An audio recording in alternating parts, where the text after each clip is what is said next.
Ujú. ¿Eh?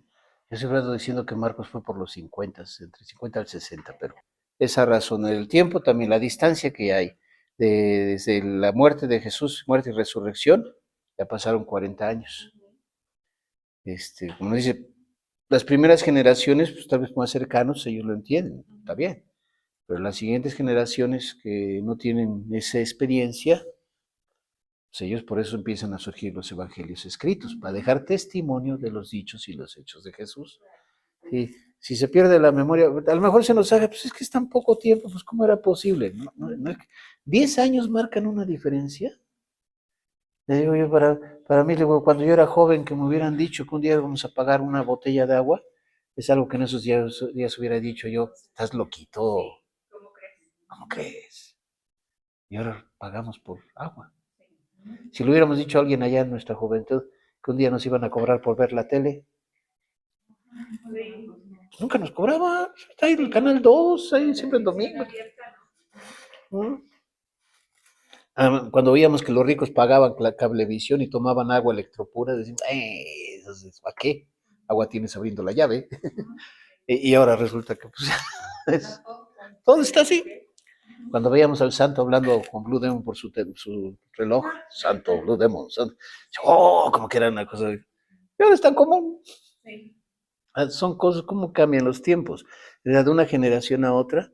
Yo veía mucho, por ejemplo, en Santo Domingo, que ocuparon esos terrenos la gente, como la misma gente platicaba, las mamás, los papás que llegaron, que se acomodaron esas puras piedras, que estaban en la noche ahí atentos porque llegaban, cuidándose que llegaran los ejidatarios a correrlos de esos terrenos, luchando porque les dieran el reconocimiento, los papeles, organizándose, haciendo marchas, pasando frío ahí y demás cosas, que ya les dieron su terrenito, fincando, ahí rompiendo piedras para poder construir, haciendo sus casas, que algunas son unos hoyos y barrancos re feos, que abren una puerta y ellos están hasta allá abajo, ¿no?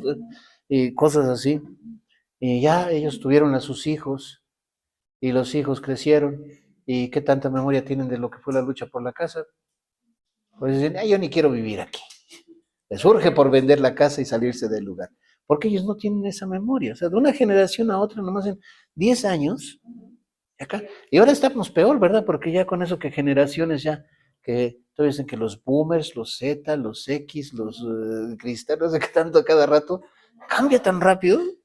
Pues en esa época para ellos era igual. Entonces de repente estas nuevas generaciones que no conocieron a los cercanos a Jesús, pues hay que hacer algo para que haya una memoria. Se escriben los evangelios. ¿Sí? Intención, dejar memoria.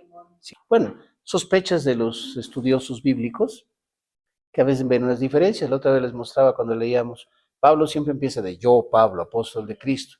Y cuando leemos Hebreos, ¿no? Hermanos, no sé qué dice, ¿qué pasó? ¿Por qué ya no pone su firma? Posiblemente porque no sea Pablo el que escribió ese texto, ¿no?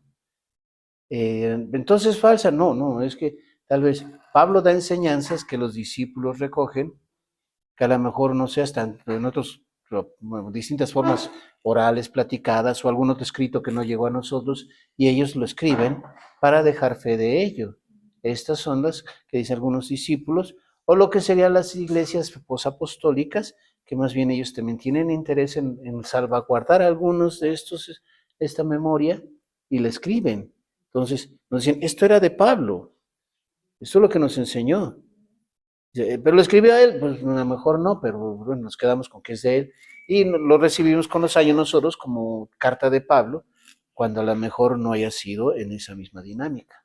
Pero que se entiende, está dentro de la doctrina de la iglesia y de Pablo y de las primeras comunidades cristianas. ¿Eh? Por eso no es de quitarles este valor, sino... O a lo mejor también que en un momento dado haya sido yo tengo un tantito de Pablo, yo tengo otro cachito, porque, por ejemplo, de los evangelios o de todos los textos bíblicos, así de los antiguos, no tenemos ningún original, no existe. Porque se fueron pasando así de copias de las copias de las copias de las copias, ¿no? Se llega a encontrar pedacitos ahí antiguos que de repente dicen, aquí tenemos un cachito del texto de San Marcos. Aquí tenemos 2 hojitas del texto de San Mateo.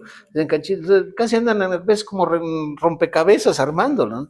Entonces, ¿por qué llegaron nosotros? Bueno, porque los padres de la iglesia ya en aquellos tiempos se preocuparon por hacer las traducciones de los textos más viejos. Pero de esos tal vez que ellos hicieron traducciones, no tenemos ninguno, con los cachitos. Ellos traducen y se va pasando y hasta pues de repente dicen, hay que encontrar unas cuantos pergaminos de los escritos de San Jerónimo de la Biblia. Bueno, ya tenemos cachitos, ¿sí? Que sí, los estudiosos ahí armando, los hermanos de los primeros siglos, ellos que los tuvieron acceso a algunos de estos textos, o los juntaron, los copiaron, los pasan, pero es bajo esa seguridad que, digamos, tengan que cuando la iglesia acepta el canon bíblico, acepta esos como los verdaderos y da fe y testimonio de que son de la doctrina. Claro que pues tal vez digamos no serían del puño y letra directamente, como los que sea yo Pablo.